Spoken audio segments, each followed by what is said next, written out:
don't invest in someone based on how much you like them. You invest in them based on how much they invest in you. That time, that value you should put in should be expensive. It should come at a high cost. And the cost is, I'm willing to give you the world as long as you meet me there. Pay very close attention to whether this person is bringing you the same amount of value. The person who's looking to understand the good and the bad in you, and who elevates the good and soothes the bad, that's something very beautiful to look out for. Standing out has become more important than ever. For a lot of people, they're not experiencing what they see as an endless ocean of choice. What they're experiencing is an endless ocean of disappointment, of constantly talking to people with it not going anywhere. Wow. Or, you know, meeting someone, it seems to be going well for a few dates and all of a sudden they disappear. It's not enough to think they're great. The relationship itself has to provide you with value.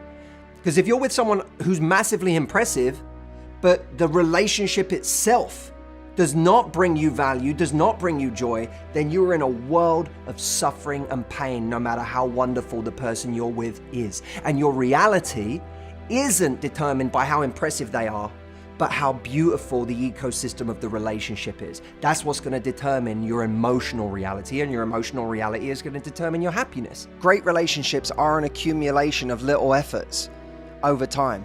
The big grand things are a nice bonus, but you don't have to do them because your partner or your friend or your lover or whatever is aware of what a lovely, kind, considerate, interesting person you are the rest of the time. It's the same as going to the gym. You know, it's like how you think we're going to get a great body because one day we do a really hard gym session.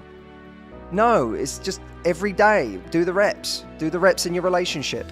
What's important in a relationship is someone who is really competent in a relationship. So I think that there's a learning that we get from relationships, but in order to do that, you actually have to be in a space of being willing to put eyes on yourself. Yeah.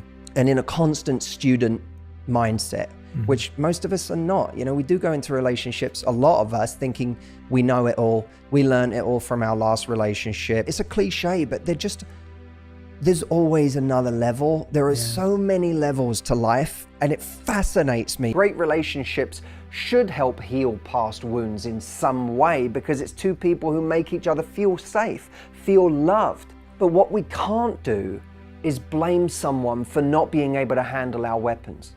One of the biggest problems is people falling for people really quickly, falling in love too fast. Anyone can go on a date and dazzle for 5 minutes. And then if you don't get any more of that person, then they just feel dazzling. And when someone's only giving you 5% of their energy, it's really easy for them to remain mysterious and exciting. What's exciting about the beginning of a relationship is that we don't feel like we've fully figured each other out. Well, I want to see how you are in week 4. Yeah. Or I want to see how you are in month 3. Yeah. And until you've been there, you really don't know how great of a partner somebody is going to be. That we learn a lot in the moments where you have your first fight, or you reveal something about yourself and you see how they react to it. You can't know what this person is like in year 3 of a relationship. You don't know what that person is like in those stages. So thinking that you have all the answers because you've been on even 10 or 15 dates with this person and had a wonderful time is a fallacy, a fantasy. When two people really know each other, there's that sense that these are two completely known quantities. Now, from one aspect, that's really attractive because it creates love, it creates connection, it creates a bond. But from another perspective, there's that part of our mind that still wants to be challenged, that still wants to feel like there's something to do here. And one of the greatest ways to, I think it's a time-old question, how do we challenge someone in a relationship when we already know everything about each other and we already feel like we have each other?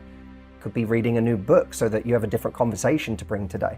It could be learning a new skill. It could be performing well at something. Proust said the journey of discovery lies not in seeking new landscapes, but in seeing with new eyes.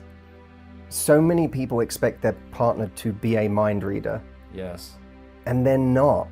And just giving them a blueprint of how to please you, of how to make you happy. We should be always paying attention to the things your partner says to you. I think one of the greatest things, the greatest values that keeps a relationship going is teamwork. And I mean not just the kind of teamwork of we're on a joint vision together, but the kind of teamwork that says we are a team in making each other as happy as possible. And if they tell you something, this is going to really please me if you do it, then you should be doing that thing. And if you're with someone that too many times in a row, you keep saying these things make me really happy when you do them, and they don't compromise your values, they're just effort. If you're in a relationship where someone doesn't do those things, then you have to start questioning, is this a teammate? I really don't like the idea that we have to be completely happy and enlightened and have everything figured out, and that's when the right person comes along. I think that's nonsense. We are always working on something. We're always going through some new problem, some new stage in our life that we weren't ready for. And we are going to do an awful lot of healing of who you can be. So I prefer, rather than thinking we have to be happy before we find someone, I prefer the idea that we have to be happy enough before we meet someone. Happy enough is a much better phrase, and it's a much more attainable goal. When you're happy enough, it means I'm happy enough. My life's not perfect, and I might not be truly happy all the time, but I'm happy enough with the way my life is today and with who I am today. I have never in my life met someone who is truly nice. I never met someone who is truly nice. I find that people who say they're nice are using it as a euphemism for being spineless, bending on their standards, never rocking the boat, compromising to everyone around them, being the lowest common denominator of any group they're in so as never to offend or inflame. Not only is that unimaginably boring, but it also describes someone who you don't know who you're dealing with. You don't know what they're really feeling. They're not honest about their feelings about other people. They're not honest about the things that aggravate them or annoy them in life. They tend to just keep things on an even keel the entire time. I think we should stop seeing it as some sort of noble word or some sort of noble human trait. What happens, by the way, to nice people, I find, they don't stay nice forever. They actually become bitter or resentful because they get angry at the world for treating them badly. Secondly, they get angry at themselves because they can't believe that they would allow themselves to be walked all over. They get angry that they allow people to step on them when they should be out there going and claiming what they want. I believe that kind people deserve the world. Kind people should be given every award. Kind people should be given every bit of recognition. Kind people make the world a better place, not nice people. I struggle with the concept that relationships should be easy. I don't have a single relationship that hasn't involved pain. I believe our life gets better in direct proportion to the number of difficult conversations we're willing to have. The choosing of a right partner is one of the most important decisions that we will ever make. Love at first sight is this great myth that we're supposed to meet someone, know that they're the one, and then we invest in them because they're the one. And I think that often it works the other way around. You meet someone, yes, they have a lot of the qualities that you really want in a person. Yes, there is some initial chemistry, but then they become the one by what you invest in them and by what they invest in you. You create something special because you build it together. The problem is, if you're so fixated on worrying about whether someone is the right person, you never actually invest enough to get past the tipping point of feeling like you've got something incredibly special on your hands.